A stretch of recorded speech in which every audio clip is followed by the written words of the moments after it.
Hello everyone, welcome to UnitySys. This is a video tutorial on how to use Swift Accounting. The first step you have to do to use Swift Accounting is to log in first, using the link provided when you registered. Well, now we are on the page.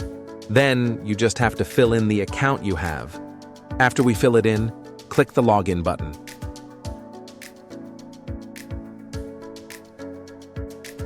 Now let's create a general journal.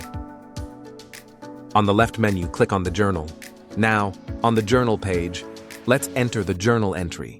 First, we select the account code for debit. Then enter the value.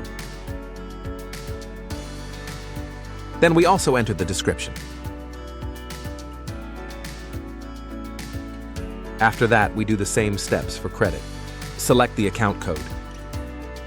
Then enter the value, and also the description. After that, we click on the Save button to save. Well, that's how to create a journal. Next, we will see the Ledger report. On the menu, we click on Ledger. On the Ledger page, we click on the Open button. We select the option we want, then click OK. On the following page, we will see the Ledger report that displays the accounts. Next, we will see the balance sheet report. On the left, click on the Balance Sheet menu. Then click on the Open button. And select the option we want, then click OK.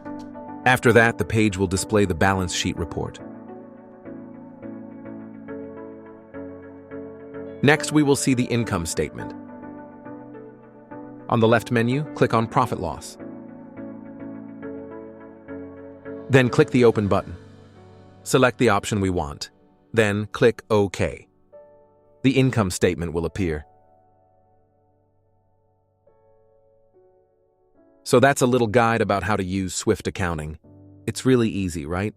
If you are curious and want to try, just register. I'll see you in the next video.